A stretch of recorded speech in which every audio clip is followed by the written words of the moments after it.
अंदर जो स्टेटमेंट्स हैं वो तमाम कांस्टेंट टाइम है, तो उससे कोई फर्क नहीं पड़ता एज बोला। तो मेरे पास वी टाइम जो है वो वाइल लूप वाली सिर्फ स्टेटमेंट्स चलती हैं, जैसे ये वाली और ये वाली, और ई टाइम्स मेरे पास ये वाली स्टेटमेंट्स चल रही हैं। तो वो दो अलग अलग स्टेटमेंट्स, चंक ऑफ कोड मेरे पास भी, हर वर्टेक्स के लिए कुछ कोड चलता है, फिर हर एज के लिए कुछ कोड चलता है, और वो जो कोड चल रहा है वो कांस्टेंट टाइम की कोड चल रहा है। तो टोटल जो है इन दोनों की समेशन हो जाती है। लूप विद इन लूप है।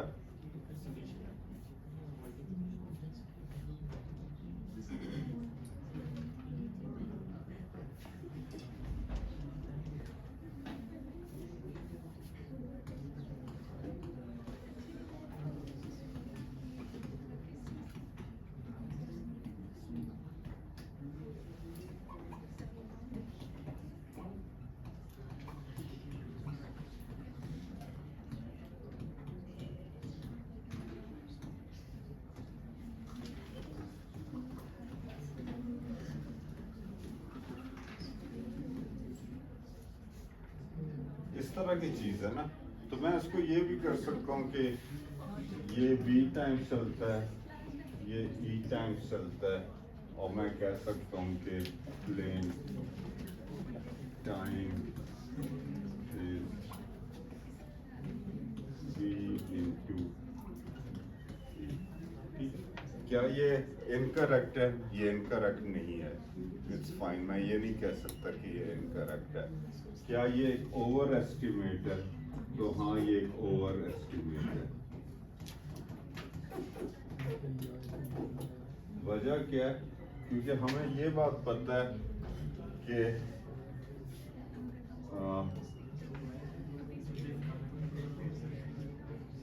ओवर एस्टिमेट इसलिए है ये मेरे पास, क्योंकि एक एज जब मेरे पास एक दफा केट हो जाता है तो फिर वो दोबारा नहीं चलता उसकी पर। तो ऐसा नहीं है कि वाइल लूप की किसी और आइटरेशन में वो एज दोबारा रिपीट हो रहा हो। तो जब हम वो कर रहे होते हैं ना, जब अरे के अंदर 2 डायमेंशनल अरे के अंदर कर रहे होते हैं, तो वो आई और जे के ऊपर हम कर रहे हैं, तो वो जे बार बार रिपीट होता है। जे की वैल्यू 1 से लेकर 10 तक है, आई मेरे पास कोई आइटरेट हो रहा है, तो जे 1 से 10 आई की हर वैल्यू के लिए हो रहा है। लेकिन इस केस में मेरे पास अगर एक एज 1 है, वो एक दफा मैंने उसको केटर कर लिया, अगर ये एज 1 है, अगर मैंने एक दफा कर लिया तो फिर मैं इसको दोबारा रिविजिट नहीं करूंगा, मैं फिर कोई और एज करूंगा, बाकियों को विजिट करूंगा। तो वो बार बार वाला इफेक्ट इसमें नहीं है। ठीक है, तो ये ओवर एस्टिमेट है। ज्यादा जो बेटर एस्टिमेट है वो है कि ये बी प्लस बी टाइम।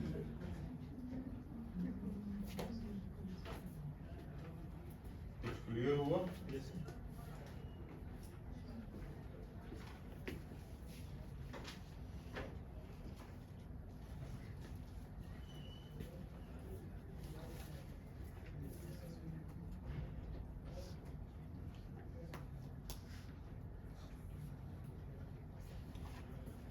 तो एक और नस्ल भी है इसी चीज की, वो डेप्थ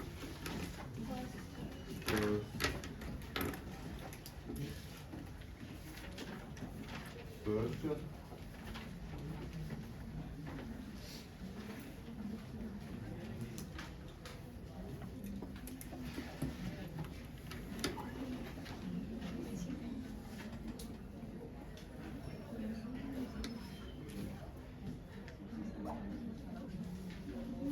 तो डेप्थ फर्स्ट सर्च जो है वो कुछ इस तरीके से प्रोसीड कर रहा होता है कि मेरे पास ये अगर एक सोर्स वर्टेक्स है, इसमें भी मेरे पास एक सोर्स वर्टेक्स होता है, तो ये एक सोर्स वर्टेक्स है। अब यहाँ से मैं जो है वो जंप करता हूँ किसी और वर्टेक्स पर। BFS में ये होता है कि इधर करके मैं फिर इसके दूसरे नेबर में जाता हूँ। इसमें ये नहीं होता, इसमें मैं मजीद डीप जाता हूँ। तो I go as deep as possible, I go as deep as possible.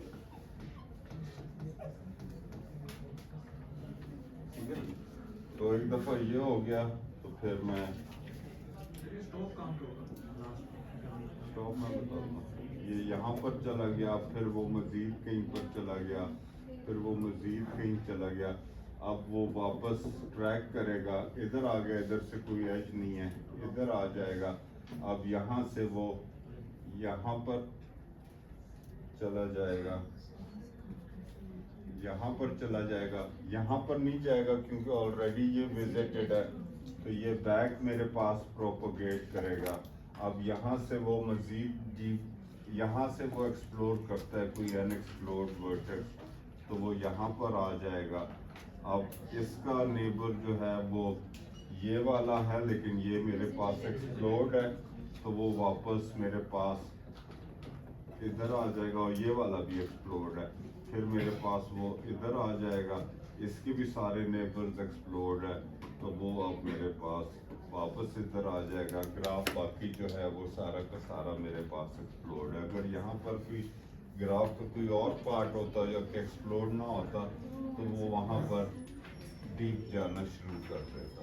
Sir वहाँ पे आप स्टॉप कर दें, वो एक्सट्रीम राइट है जो, अगर वहाँ पे हम स्टॉप ना करना चाहें नहीं, अगर हाँ स्टॉप नहीं करेंगे, इनफैक्ट वो घूम कर यहाँ पर आ जाता, वो हाँ वो यहाँ पर आ जाता। अच्छा, क्योंकि ये मेरे पास नेबर है, उसका ये अनएक्सप्लोर्ड है, तो वो इधर तक आ जाता, फिर वो बैक जाएंगे। फिर वो बैग जाता। हाँ तो ये मुझसे गलती हुई है यहाँ। सर अगर एक और क्वेश्चन है सर, अगर यहाँ पे हम मतलब थर्ड वर्टेक्स पे आ जाता है, हाँ थर्ड वर्टेक्स फिर मैं कहता हूँ मैंने आगे नहीं जाना, मैं मतलब इधर नीचे वाले पे आना, तो नेबर्स की तो नेबर्स का हमारी मर्जी नहीं होती कि चाहे ये सिलेक्ट करें चाहे वो सिलेक्ट करें।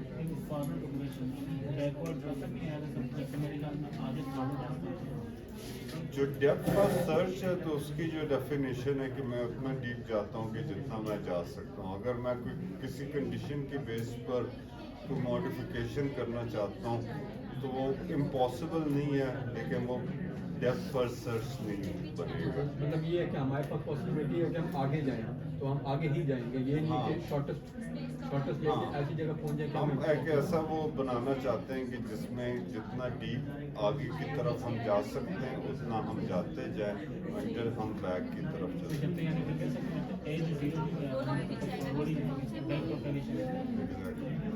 फिर जैसे ये एस से स्टार्ट हुआ और मिडिल के वो फर्स्ट जो ये जो अकेला नोट है उस पे जाके अब वो या तो राइट पे जा सकते हैं या नीचे जा सकते हैं।